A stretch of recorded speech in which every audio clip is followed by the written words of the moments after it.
So for years now, I've been directing people to earlychristianwritings.com and suggesting that they read from the Roberts Donaldson or Lightfoot translations. Although, while they have more material on there now than they did years ago,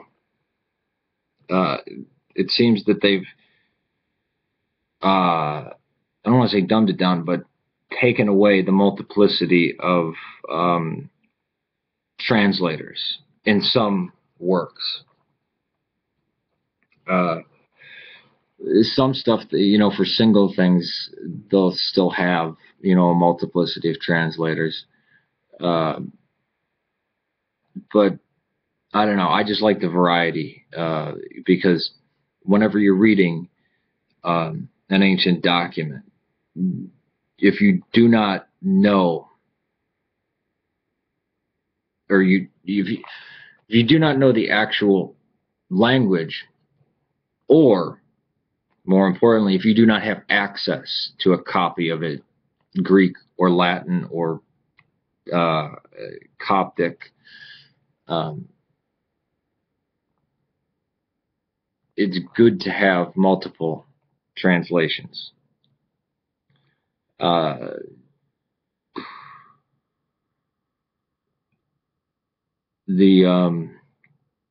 don't know. That's pretty much what I have to say on it. The strange thing is that again, I just have to say, when coming up against people saying, "I don't think you've looked into this," or "You haven't looked at this critically," people will read books about stuff. That's people always ask me. Many Orthodox people, hey, what's a good book to read about the early church fathers or the early Christian church? Read the early church fathers. Read the early works. There's a difference of somebody telling you about it, which is always going to be skewed, and they're going to miss stuff and leave stuff out, and they're going to present what's important to them because there's a wealth of knowledge there, which is why I get so frustrated at Protestantism or Bible-based Christianity, because of what did not get included in the canon, but was not heretical. What was heretical, what was argued against, and the people who argued for what books to go into the canon and why. Not even to go into the canon, to be read. The idea of a canon that's much later, but the idea of what would be read in church, which would become the canon,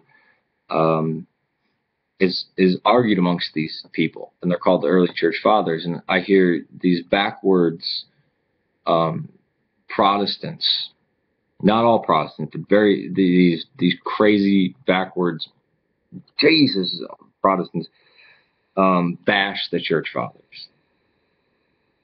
These are people who believe that, like, Constantine created the Pope, and at Nicaea they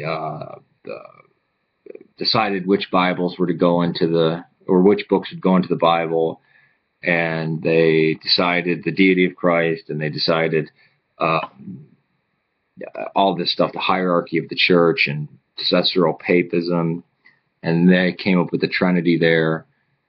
It's screwy. The people most ardently against the church fathers many of them, if they were to read them, would like them very much, because instead of trying to hide, the scriptures that are so holy to the Protestants that they worship as an idol, they're the ones defending it against the other stuff. Peace to you.